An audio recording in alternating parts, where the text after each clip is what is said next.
इसका जो उद्देश्य है कि लोगों में जाके जो पब्लिक वेलफेयर स्कीम्स हैं गवर्नमेंट की, उनके लिए उनको अवेयर किया जाए ताकि लोगों को पता हो कि सरकार कौन सी स्कीम किस वर्ग के लिए चला रही है और लोग जो है वो ज्यादा से ज्यादा उसका फायदा ले सकें।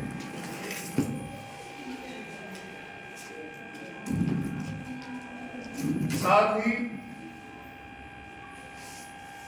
दो आइटम्स यहाँ पे पेश की हैं, वो बहुत ही सराहनीय थी, वेल प्रिपेयर्ड थे बच्चे। मैं सिर्फ एक बात जितने भी ऑफिशियल्स यहाँ पे डिपार्टमेंट्स के बैठे हैं उनसे ये कहना चाहता हूं कि हम लोग यात्रा करके विकसित नहीं होंगे कभी।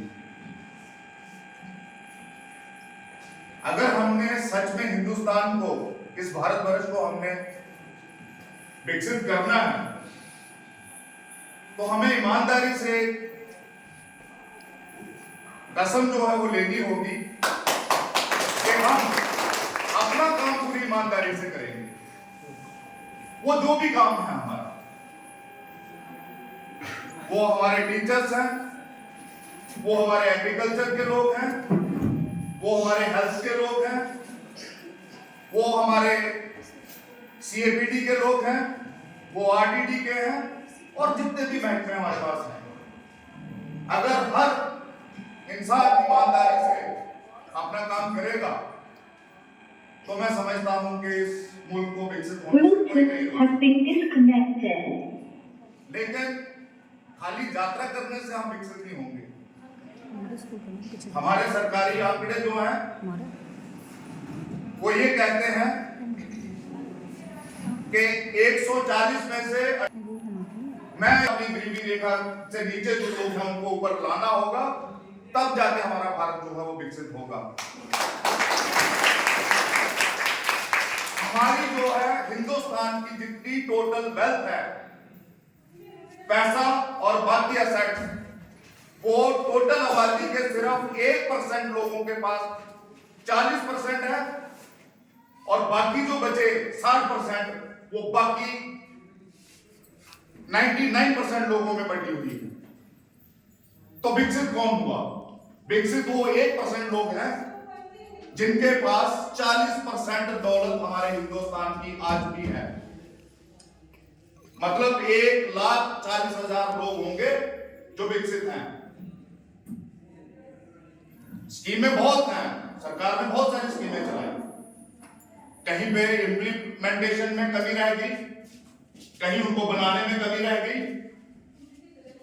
जल जीवन मिशन आया हमारे पास, किसी ने फील्ड में जाके ये देखने की कोशिश नहीं की कि पाइपें हम बिछा रहे हैं, लेकिन क्या उन पाइपों में देने के लिए हमारे पास ट्यूबवेल है कि नहीं है, पानी कहां से देंगे उन पाइपों में। आज भी हम लोग पानी के लिए यहां सुबह से लेकर शाम तक चिल्लाते हैं। हमारे जो ऑफिसर साहबान हैं, दिन में 10-10 बार उनको फोन करना पड़ता है, जनाब यहां पानी नहीं पहुंचा, वहां पानी नहीं पहुंचा। तो मैं नहीं समझता जल जीवन मिशन जो है वो एक, उसको अगर कोई कल कहे कि ये ग्रांड सक्सेस है तो मैं नहीं मानता उसको। स्वच्छ भारत मिशन था, हमारी स्टेट आज से 2 साल पहले ओपन डेफिकेशन फ्री डिक्लेयर कर दी गई, लेकिन गांव में जाके हालत देखिए, क्या आज भी लोग पैखाने के लिए बाहर नहीं जाते खेतों में, नालों में। तो फिर ओपन डेफिकेशन फ्री कैसे हुआ? हमारे हाईवे जितने हैं, अगर हम लोग उस पर सफर करते हैं तो हमें 100 किलोमीटर तक कोई पब्लिक यूटिलिटी नहीं मिलती जहां पे हम लोग कोई यूरिनल हो, किसी को यूरिन पास करना है, कहीं जाना है, तो मजबूरी में जो हमारी कॉल ऑफ नेचर है वो बंदा कहां जाएगा, उसको मजबूर होकर ओपन में जाना पड़ता है। तो फिर ओपन डेफिकेशन फ्री कैसे हुआ हिंदुस्तान? ये बहुत सारी चीजें हैं। मैं तभी कह रहा हूं, मैंने एक ही बात में बात खत्म की कि हर बंदा अगर ईमानदारी से अपना काम करेगा तो इसको विकसित होने से हम लोग नहीं रोक सकते।